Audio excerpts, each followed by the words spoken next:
Suatu hari ini saat sang ayah sedang tidak berada di rumah, Ryosuke secara tidak sengaja menemukan sebuah buku harian di lemari milik ayahnya. Buku tersebut diberi judul Yuri Gokoro, dan tidak diketahui sih siapa penulis buku itu. Karena rasa penasarannya, Ryosuke pun mulai membacanya. Lalu kita dibawa ke dalam kisah buku harian itu, menceritakan tentang Misako, seorang gadis kecil pemurung yang kesulitan berbicara dan mengingat nama suatu benda. Ketidakmampuannya beradaptasi dengan orang baru inilah yang membuat Misako selalu menyendiri dan gak punya teman.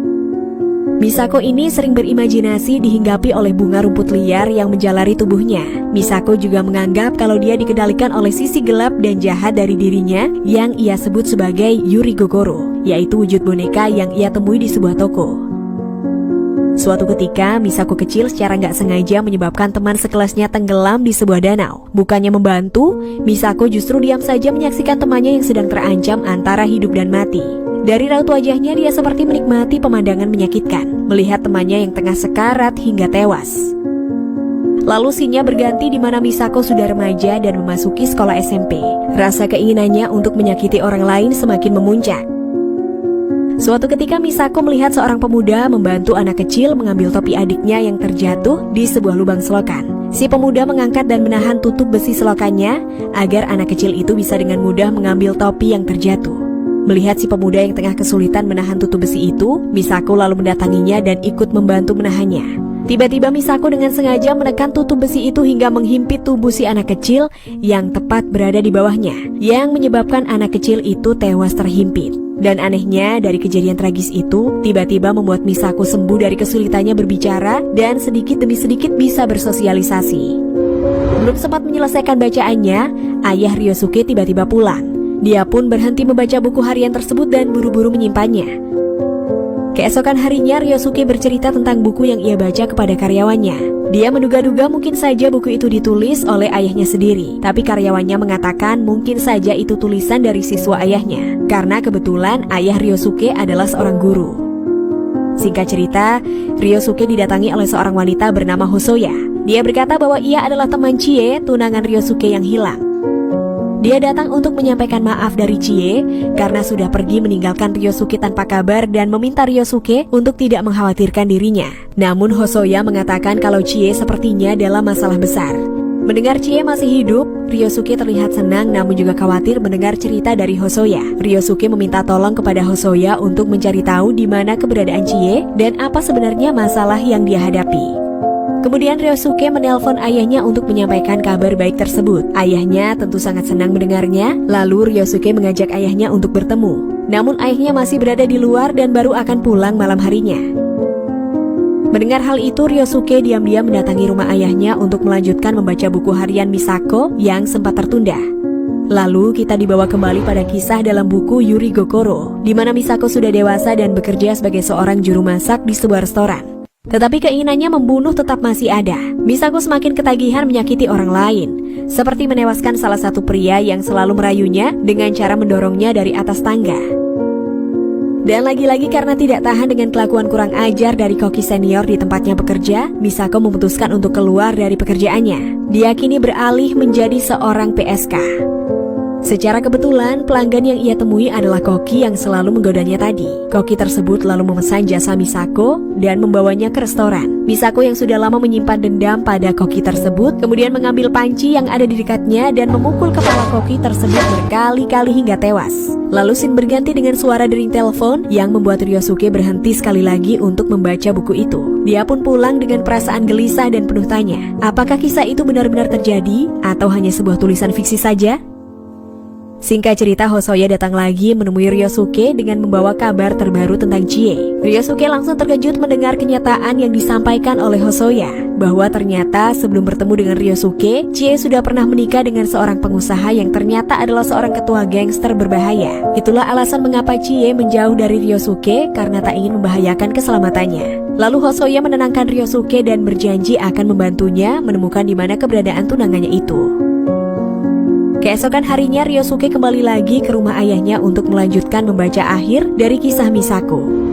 Misako yang masih berprofesi sebagai PSK, suatu hari ia mengalami kesulitan mencari pelanggan. Dia pun kelaparan karena tak mempunyai uang. Lalu dia melihat seorang pria yang duduk lesu di sebuah kursi. Misako pun menawarkan dirinya, namun pria itu menolak dan malah memberinya uang secara cuma-cuma karena kasihan pada Misako. Lalu pria itu menawarinya untuk makan di sebuah restoran terdekat. Dari sinilah mereka berdua menjadi dekat dan saling bercerita. Pria tersebut bernama Yosuke, namun Misako memperkenalkan dirinya dengan nama samaran Mitsuko. Misako bertanya apa yang bisa dia lakukan untuk membalas kebaikan Yosuke, lalu Yosuke mengajak Misako untuk rumahnya. Sontak Misako berpikir kalau Yosuke sama saja seperti laki-laki lainnya yang mencoba untuk memanfaatkan dirinya. Sesampainya di rumah Yosuke, Misako bertanya apa yang harus dia lakukan. Yosuke menjawab bahwa Misako tidak perlu melakukan apa-apa. Misako hanya perlu diam dan berada di samping Yosuke sampai dia tertidur. Mendengar itu, Misako mulai yakin kalau Yosuke bukanlah orang jahat. Rupanya Yosuke mengidap penyakit insomnia akut dan baru bisa tidur hanya dengan menelan obat penenang. Yosuke meminta Misako untuk meletakkan tangannya ke dahi Yosuke dan Misako pun menuruti permintaannya. Lalu Yosuke menceritakan masa lalu pahit yang dialaminya dan apa yang membuat dia kesulitan untuk tidur. Sudah lama Yosuke ini hidup dalam rasa bersalah, di mana pada saat remaja dia ini gak sengaja membuat anak kecil terbunuh saat dia mencoba menolongnya. Ternyata pemuda yang menolong seorang anak kecil di awal film tadi tak lain adalah Yosuke. Atas kejadian itu, Yosuke divonis hukuman mati oleh pengadilan. Namun Yosuke berhasil keluar dengan membayar uang jaminan. Hal itu membuat Yosuke dan keluarganya jatuh miskin karena segala harta benda milik orang tuanya sudah habis terjual. Namun itu semua tidak mampu menutupi rasa bersalah yang membebani dirinya selama ini. Yosuke juga mengatakan bahwa saat itu ada seorang gadis yang ikut membantunya. Namun Yosuke tidak mengingat wajah gadis itu. Mendengar cerita Yosuke sontak membuat Misako kaget karena gadis yang Yosuke maksud adalah dirinya. Dirinya lah yang secara sengaja menewaskan anak kecil tersebut dan Yosuke lah yang harus menanggung kesalahannya itu. Misako yang menangis karena merasa bersalah tiba-tiba lari ke toilet sambil muntah-muntah. Keesokan harinya melihat Misako yang terlalu sering muntah-muntah, Yosuke bertanya apakah Misako sedang hamil. Misako pun mengiyakan. Mendengar itu Yosuke mengajak Misako untuk menikah dengannya dan berjanji akan membesarkan anak tersebut. Namun Misako menolaknya karena dia tidak ingin melahirkan bayinya itu. Tapi Yosuke memohon kepada Misako untuk mau mempertahankannya dan mengatakan akan menjaganya seperti anak Yosuke sendiri. Paling tidak, itu bisa sedikit menebus kesalahan yang pernah dia lakukan dulu. Misako yang merasa dirinya lah yang harusnya bertanggung jawab atas apa yang terjadi dengan anak kecil itu, pada akhirnya menerima lamaran Yosuke untuk menikah dengannya. Singkat cerita, mereka berdua akhirnya menikah dan tinggal di sebuah rumah kecil di desa. Terlihat juga bayi Misako yang sudah lahir. Mereka akhirnya hidup dengan bahagia. Kecanduan Misako untuk menyakiti diri sendiri dan orang lain pun tidak pernah ia rasakan lagi setelah bertemu dan menikah dengan Yosuke. Setelah bertahun-tahun hidup tenang dan bahagia, tiba-tiba seorang pria datang ke rumah Misako. Dan pria itu adalah teman dari Koki yang dihabisi oleh Misako sebelumnya. Pria itu mengetahui perbuatan Misako karena Koki yang ia bunuh sempat menelpon dirinya dan mengatakan kalau ia sedang bersama dengan Misako pada malam hari itu. Pria itu lalu mengancam Misako. Dia bersedia tidak melaporkan kejadian tersebut kepada polisi, tapi dengan satu syarat. Misako harus tidur dengannya. Misako yang takut dan tak ingin Yosuke mengetahui semuanya, akhirnya menerima tawaran pria tersebut dan mengajaknya ke sebuah hotel. Di sana Misako langsung menghabisi pria tersebut hingga tewas. Tanpa sadar, Misako pun kembali melakukan kebiasaan yang sudah lama ia tinggalkan. Keesokan harinya polisi datang ke rumah Misako dan menginterogasinya tentang mayat pria yang ada di hotel dan juga Koki di sebuah restoran beberapa tahun yang lalu. Misako pun berdalih kalau mereka berdua terobsesi dengan dirinya dan tidak tahu menahu tentang kejadian yang menimpa mereka. Karena kurangnya bukti-bukti, Misako akhirnya berhasil lolos dari tuduhan. Melihat polisi yang datang dan menginterogasi istrinya, membuat Yosuke curiga dan bertanya kepada Misako. Tapi sepertinya Misako belum berani jujur pada Yosuke dan menjawab kalau dia tidak ada hubungannya dengan pembunuhan itu. Dalam buku itu juga tersurat di mana Misako memanggil anaknya dengan nama Ryosuke. Dari sini Ryosuke baru tahu bahwa pemilik buku harian itu adalah Misako yang ternyata adalah ibunya sendiri. Dan tak lama kemudian ayahnya pulang dan memergoki Ryosuke yang sedang memegang buku harian itu. Ryosuke pun kecewa dan marah. Ia tak dapat menerima kenyataan kalau dirinya adalah anak dari seorang pembunuh. Apalagi setelah tahu Yosuke bukanlah ayah kandungnya. Dalam keadaan marah, Ryosuke lalu bertanya kepada ayahnya, di mana keberadaan Misako sekarang? Kemudian ayahnya menjawab kalau ibunya telah lama meninggal saat Ryosuke masih kecil. Saat itu Misako memutuskan untuk mengakhiri hidup dengan cara menenggelamkan dirinya ke sebuah sungai. Menyadari kalau dalam dirinya mengalir darah seorang pembunuh, Ryosuke segera menelpon Hosoya untuk mencari tahu di mana alamat kediaman mantan suami Chie. Di situ Ryosuke berencana untuk menyelamatkan tunangannya dan menghabisi mantan suami Chie. Melihat Ryosuke dalam keadaan emosi, Hosoya secara terpaksa memberitahu alamat tunangannya disekap. Tanpa menunggu lama, Ryosuke langsung menuju ke lokasi tersebut. Sesampainya di sana, Ryosuke tampak keheranan karena mantan suami Chie dan semua anak buahnya sudah tewas berkelimpangan. Lalu Ryosuke bergegas melepaskan Chie yang terikat di sebuah ruangan. Saat ingin meninggalkan tempat itu, Ryosuke menemukan bunga rumput liar seperti yang disebutkan Misako dalam buku hariannya. Setelah berhasil keluar, Chie berterima kasih kepada Ryosuke karena telah menyelamatkannya. Tapi Ryosuke mengatakan seharusnya Chie berterima kasih pada temannya yakni Hosoya karena dialah yang paling berjasa menyelamatkan Chie. Lalu Chie tampak keheranan mendengar nama Hosoya. Chie pun bertanya untuk memastikan apakah maksud Ryosuke adalah Mitsuko, sementara kita tahu bahwa Mitsuko sendiri adalah nama samaran Misako kepada Yosuke. Di situ Ryosuke mulai menyadari bahwa mungkin saja Hosoya adalah Misako. Mendengar itu, Ryosuke langsung bergegas menemui ayahnya untuk mencari tahu kebenaran yang sesungguhnya. Sesampainya di sana, Ryosuke langsung menunjukkan bukti bunga rumput liar yang identik dengan Misako. Ayahnya yang sudah tidak bisa mengelak lagi akhirnya mengatakan hal yang sebenarnya kepada Ryosuke. Lalu film pun menampilkan flashback di mana Yosuke berhasil menyelamatkan Misako yang tenggelam. Yosuke membawanya ke rumah sakit dalam keadaan koma. Di sana Yosuke membaca buku harian yang ditulis oleh Misako. Yosuke merasa kecewa dan marah mengetahui rahasia Misako. Dia menyesal karena telah menyelamatkan Misako yang hanyut tenggelam waktu itu.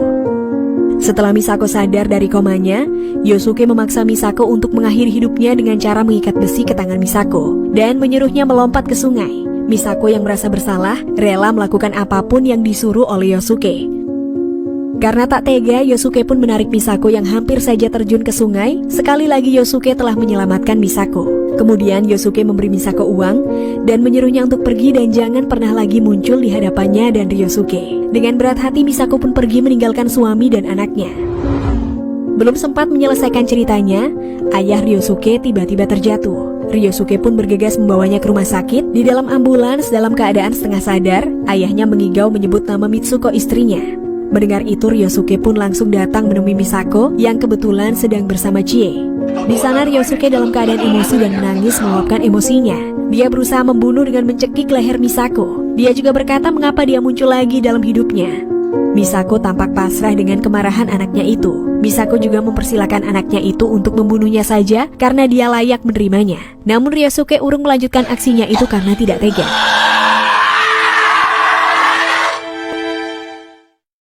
Lalu Misako bercerita, dia memang sudah berusaha menjauh dari kehidupan Ryosuke dan suaminya dengan cara merubah wajahnya dengan melakukan operasi plastik. Kemudian dia juga tinggal di pinggir kota dan bekerja sebagai koki. Tapi di sanalah ia secara kebetulan bertemu dengan Chie, tunangan Ryosuke. Lalu Chie menceritakan masalahnya kepada Misako. Inilah yang akhirnya membawa Misako bertemu lagi dengan Ryosuke, anak yang sudah lama ia tinggalkan. Misako juga mengatakan kepada Ryosuke bahwa dia tidak usah khawatir, sebab hari ini adalah hari terakhir kalinya Ryosuke melihat Misako, karena Misako akan menyerahkan dirinya ke polisi.